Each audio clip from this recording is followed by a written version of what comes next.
ये rail budget से सांसदों की उम्मीदें थी, लेकिन आम आदमी की उम्मीदें क्या हैं? मोटे तौर पर यह रहती है कि किराया ना बढ़े, लेकिन रेल बजट के मौके पर इस बार बुलेट ट्रेन का सपना भी लोग देख रहे हैं। बजट के प्रस्ताव में बुलेट ट्रेन को लेकर क्या खाका पेश किया जाता है, ये तो बजट आने के बाद ही पता चलेगा। अभी तो हम बस दूसरे देशों के बुलेट ट्रेन के अनुभव से ही रोमांचित हो रहे हैं।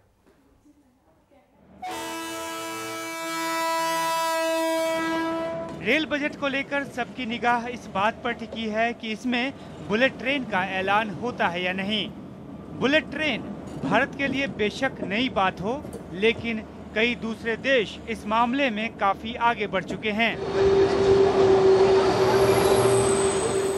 मिसाल के तौर पर दक्षिण कोरिया के बुलेट ट्रेन को ही लीजिए।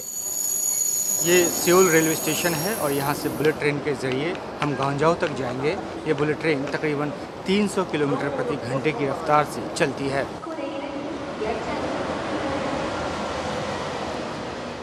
यहाँ भी पहले भाप के इंजन हुआ करते थे, लेकिन इस देश की तरक्की की रफ्तार ने ट्रेन की रफ्तार को भी तेजी से हवा दी।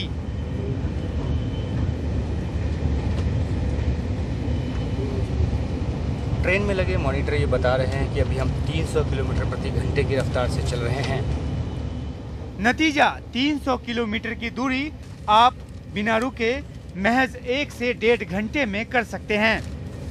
भारत में पहली रेल लाइन 1853 में बिछाई गई, जबकि एक देश के तौर पे साउथ कोरिया का जन्म 1948 में हुआ, यानी तकरीबन 100 साल बाद। लेकिन आज यही देश ट्रेन की तरक्की के मामले में भारत को सैकड़ों मील पीछे छोड़ चुका है। कोरिया का जन्म ही 1948 में हुआ।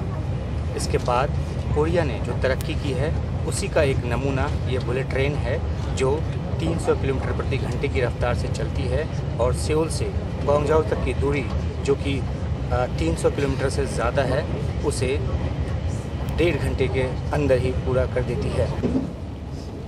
सियोल से औद्योगिक शहर ग्वांगझाऊ के बीच चलने वाली इस बुलेट ट्रेन में ऐसे सैकड़ों मुसाफिर होते हैं जो सुबह ड्यूटी पर जाने के लिए इस ट्रेन को पकड़ते हैं और शाम अपने घर लौट भी आते हैं। ट्रेन बीच में 2 जगह रुकती है। अधिकतम 300 किलोमीटर की रफ्तार से चलते हुए इसे दोनों शहरों के बीच की दूरी तय करने में महज 1.25 से 1.5 घंटा लगता है। इतना जितना हम और आप दिल्ली और गाजियाबाद के बीच की दूरी तय करने में लगा देते हैं। हमारे देश में रेल की तरक्की स्पीड नहीं पकड़ पा रही, क्योंकि देश के नेता देश को पीछे खींचने की कोशिश में लगे रहते हैं, जबकि कोरिया के नेताओं को पता है कि जब देश आगे बढ़ेगा तभी वे दुनिया में आगे बढ़ पाएंगे। यहाँ के रेलवे स्टेशन हवाई अड्डे जैसे लगते हैं। ट्रैक पर कोई गंदगी नजर नहीं आती, सब कुछ व्यवस्थित और साफ सुथरा नजर आता है। और तब ये स्पीड, दक्षिण कोरिया की बुलेट ट्रेन हो या चीन की बुलेट ट्रेन, ये देश हमसे मीलों आगे निकल गए तो इसके पीछे कोई सबसे बड़ा कारण जिम्मेदार है, तो वो है दूरदर्शिता की कमी। हमारे नेता अपनी तरक्की में जुटे रहे और हमारी ट्रेन अपनी धीमी रफ्तार से चलती रही। जब भी रेल की बात होती है तो चीन से तुलना होती है। हाँ।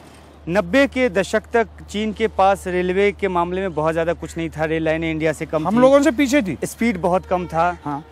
अगर हम तुलना करें चीन से, हाँ। तो हमें छोटे में समझाइए कि कहाँ हम पीछे रह गए, क्यों पीछे रह गए, और चीन ने ऐसा क्या किया कि वो आगे बढ़ गए। 1992-93 तक चीन हमारी परछाई थी, आज हम उनकी परछाई भी नहीं है।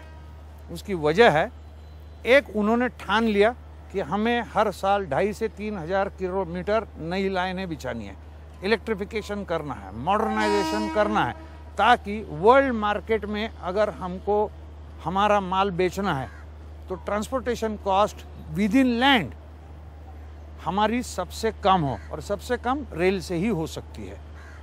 $18 ट्रिलियन उन्होंने इन्वेस्ट किया चाइनीज रेलवे में, और आज 42,000 किलोमीटर से 22 साल के अंदर वो 1 लाख किलोमीटर तक पहुंच चुके हैं। ट्रेन की स्पीड देश की तरक्की की स्पीड को बताती है। इसलिए जब प्रधानमंत्री नरेंद्र मोदी चीन की बुलेट ट्रेन की बात करते हैं तो इसमें देश के विकास को गति देने का ख्याल झलकता है, लेकिन हमारी लचर व्यवस्था की विवशता से लेकर एक पैसेंजर के तौर पर हमारी मानसिकता तक, क्या हम इसके लिए तैयार हैं? शायद नहीं। हाँ, कोशिश अगर आज से शुरू हो तो 2-4 दशक बाद हम भी कहीं इस तरह रफ्तार भरते नजर आएं। अभी तो बस सपना देखने का वक्त है। उमा शंकर सिंह की रिपोर्ट, एनडीटीवी इंडिया।